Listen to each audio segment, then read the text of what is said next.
కానీ గతంలో కాళీదాసుకి కాళీదేవి అక్షర జ్ఞానం చేసిందని, లేదంటే రామకృష్ణ పరమహంస వారికి శారదాదేవి ప్రత్యక్ష సాక్షాత్కారం అయిందనేటువంటిది, అట్లా కొన్ని చరిత్రలో చూడగలుగుతాం. కానీ ఇప్పుడున్నటువంటి సందర్భాల్లో నిజంగా ఒక దేవత ప్రత్యక్షం అవడం అనేటువంటిది సాధ్యమవుతుందంటారా? నా జీవితంలో మీరు ఇంతకుముందు ఇంటర్వ్యూ విన్నారో లేదో, కానీ నేను నా గురువును కలిసిన మొట్టమొదటి ఘట్టం చెప్తాను. నేను నా గురువు గారి దగ్గర జోధ్పూర్ వెళ్ళినాను. జోధ్పూర్ వెళ్ళిన తర్వాత మామూలుగా కూర్చొని మాట్లాడేటప్పుడు నేను ఆయన పుస్తకం చదివినప్పటికీ తాంత్రిక సిద్ధి అనే పుస్తకం చదివినాను. దాంట్లో గురువుగారు రాసినవి ఏంటంటే, బగలాముఖిని ప్రత్యక్షం చేసుకోవచ్చు, ప్రత్యక్షంగా మాట్లాడుతుంది, తారా ప్రత్యక్షంగా మాట్లాడుతుంది, ఈ దేవతలని. నేను అప్పటికి మా ఊళ్ళో బోధాన్ని ఊళ్ళో చిన్న గణపతి గుడి కట్టి పూజ చేసుకుంటూ నేను గవర్నమెంట్ జాబ్ చేసేవాడిని.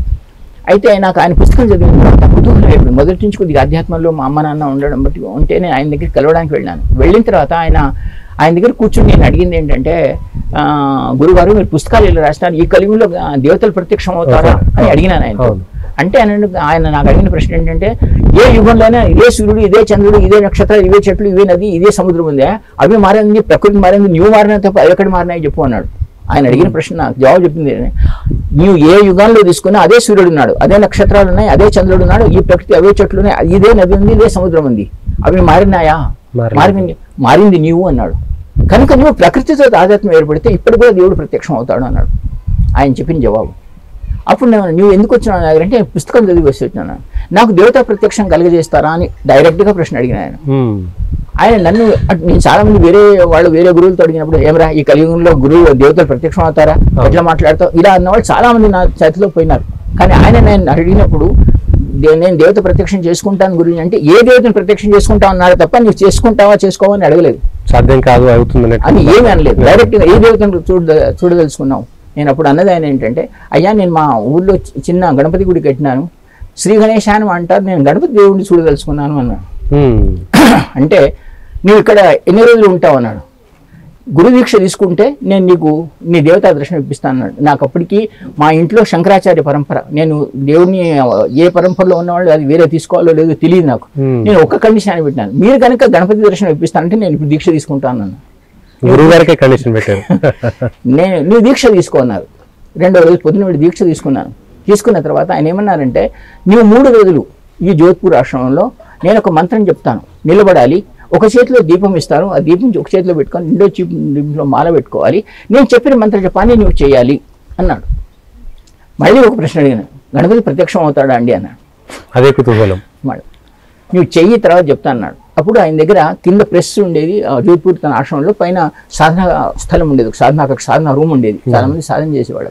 నేను ఆ రూమ్లో వెళ్ళి నన్ను నిలబడి, అక్కడ గురువుది ఒక పెద్ద ఫ్లెక్సీ లాగా ఫోటో ఉండేది, స్వామి నిఖిలేశ్వర. దాని ముందు నాకు జపం చేయమని చెప్పినారు.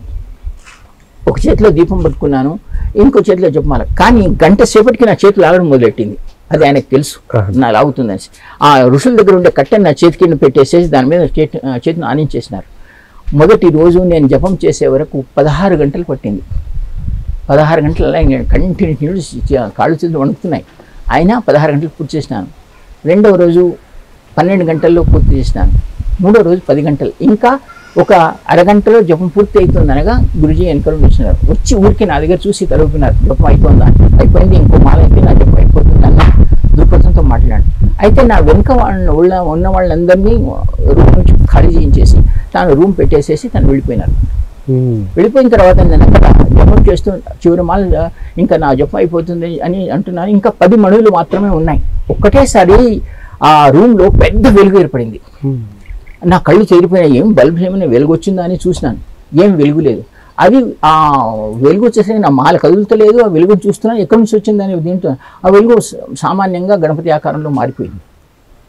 నాకు ఆనందానికి హద్దులు లేవు అప్పటికే. కానీ ఆయన ఏ కోశాన్ని జపం పూర్తి చేయకుండా మాల వదలకూడదు అన్నారు. నేను ఒక్కొక్క మాల, ఏ మాలనైతే 5 నిమిషాలు పూర్తి చేశానో ఆ మాల నాకు పూర్తి అవ్వడానికి 10 నిమిషాలు పట్టింది. ఒక మాల ఒక మణి కదులుతలేదు. ఆయన కదులుతున్న ఆ గణపతి ఆకారం ఏందో లేదో కొద్దిసేపటి తర్వాత నా చేతిలో దీపం కింద పెట్టేసి ఆ గణపతి ఆకారం నా చేతిలో లడ్డు పెట్టింది. ఇది నా ప్రత్యక్షం. ఇంతకుముందు కూడా చెప్పినాను, చాలాసార్లు కూడా చెప్పినాను. ఆ తర్వాత నేను ఒక 5 నిమిషాల్లో అది ఇంకా ఆకారం మారిపోయింది. నా చేతిలో లడ్డు ఉంది. అంతలో వెనుక నుండి గురువు గారు వచ్చినారు. నేను ఆయన కాళ్ళ మీద నా జీవితంలో 700సేపు ఏడ్చినాను.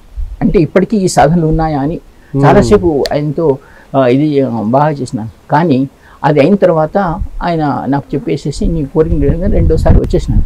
ఇంకా ఆ తర్వాత నాకు ఆయనకు ఎప్పుడే తాదాత్మ్యం, నేను బ్రాహ్మణుడుగా గవర్నమెంట్ జాబ్ చేస్తున్నాను, కానీ సాధన పట్ల నాకు ఎక్కువగా ఆకర్షణ కలిగింది. సాధన చేస్తూ అడవుల్లో ఆయన ఎక్కడ చెప్తే ఏ సాధన ప్రతి నెల మంత్రతంత్ర జ్ఞాన పత్రిక తీసుకోవాలి, సాధనకు వెళ్ళాలి. ఇంకా ఇంట్లో మా అమ్మ నాన్న తిట్టడం మొదలెట్టినారు. సాధన ద్వారా కలియుగంలో సాధన బతుకుతావు ఎట్లా, నీ పిల్లల్ని పోషిస్తావు ఎట్లా, నీ భార్యను పోషిస్తావు ఎట్లా, ఇవన్నీ అయినా నాకు ఆ సాధన పట్ల పోలేదు. ఆ తర్వాత ఆయన 10 సంవత్సరాలు నాకు పరీక్ష అంటే ఇంతంత పరీక్ష కాదు, అంటే రూపాయికి కూడా నేను చాలా బాధపడాల్సి వచ్చింది.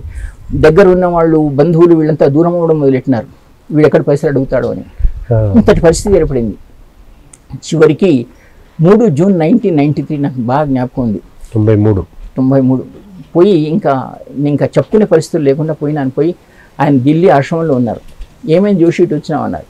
గురుజీ ఒక మాట చెప్తాను, ఈ జీవితంలో అయితే మీకు అర్పణ చేసినాను, ఏ గురువు దగ్గరికి వెళ్ళాను, ఎక్కడ పోను, అయితే నేను సామర్థ్యవంతుడు శిష్యుడిగా అయినా మీరు నన్ను చేయండి, లేకపోతే ఇంతటితో ఇంకా నా జీవితం చాలిస్తాను, నాకు ఇంకా దీక్ష చనిపోతాను, నాకు ఏమి అక్కర్లేదు అన్న పరిస్థితులు పోయినాను.